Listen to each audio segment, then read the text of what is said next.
From rising stars like Adam Lambert and Shawn Mendes dying for the role, to the Glee star taking a risk by sending his audition tape directly to Baz Luhrmann. Here's how Austin Butler almost wasn't Elvis. When it comes to biopics, there's no bigger honor than getting picked to play the legendary Elvis Presley. Every single hotshot actor in Hollywood auditioned for the role, and Baz Luhrmann, the quirky director behind the rock and roll flick, personally went over each and every actor trying out for the part.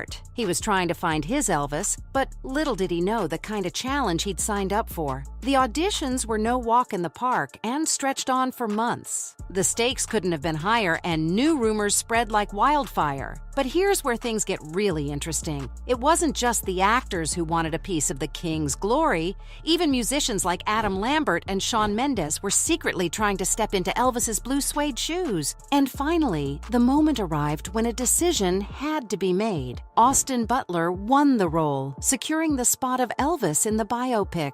But before him, Aaron Taylor Johnson was one of the first big contenders for the role. He had already shown he had what it takes by playing the legendary music icon John Lennon in a British biopic called Nowhere Boy. He had all the experience he needed to nail the role of Elvis, but unfortunately, luck wasn't on Taylor Johnson's side this time. Even though the young star's got talent, his audition wasn't on the same level of some of the other contenders. But fear not, for Taylor Johnson's story doesn't end here. He might have missed out on playing the king, but he's still an amazing actor who's definitely scoring bigger roles in the future, with his Golden Globe to show for it. So while he missed out on the opportunity, fans around the world were super excited, deciding on who they think would rock the role. And one name that kept coming up was none other than Miles Teller. Social media was ablaze with side-by-side comparisons of Teller and the king himself. And I gotta say, the resemblance was uncanny in some of those edits. Twitter went wild with tweets, retweets, and hashtags, all hyped up with Miles Teller as the best choice to bring the iconic singer back to life.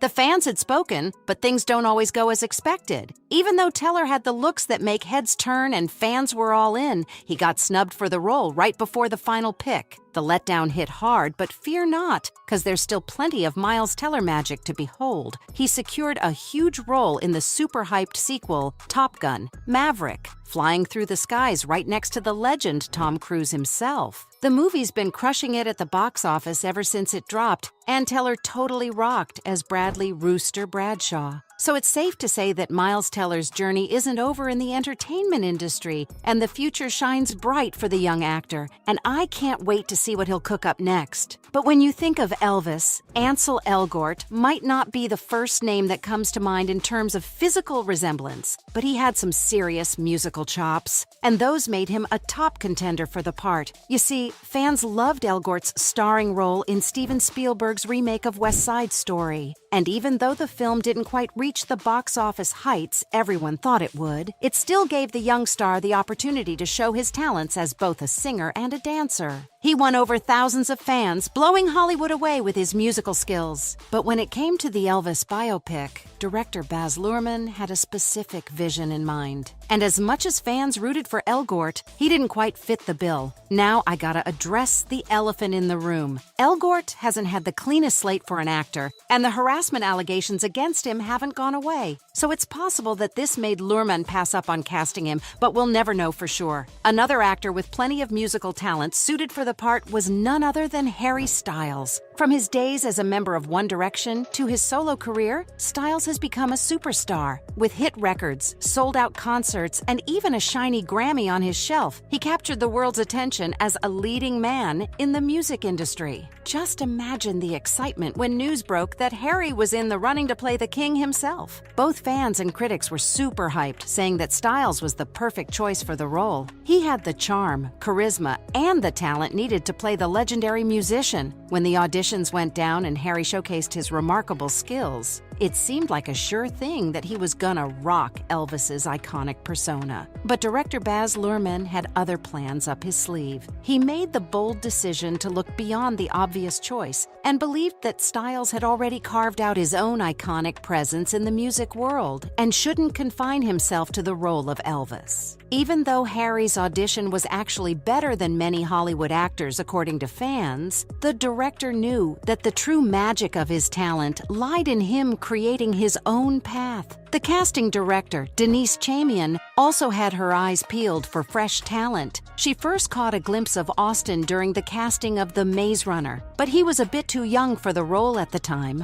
But Butler left an impression on Denise that lasted for years. And fast forward to the auditions for Top Gun Maverick, the casting team decided he was the perfect pick to portray Elvis instead. In the middle of all the auditions and candidates, there was something special about Butler that got the attention of Luhrmann and Denise. Ansel Elgort, Miles Teller, and a group of talented young men were already being considered for the role. And then, out of nowhere, Harry Styles entered the picture too. But it was when they considered Austin that Denise got super pumped about the role. She kept telling Baz that this was his perfect Elvis. And the director was curious since a statement like that meant a lot coming from Denise and meant that Butler was the perfect fit for the king himself. With that realization, the process started and screen tests were conducted, and the truth started to reveal itself. Fans were blown away, saying that Butler not only gave the best performance of the year, but one of the best acting performances they had ever seen. Others called his performance both dazzling and hard to watch. The movie will also be remembered as one of the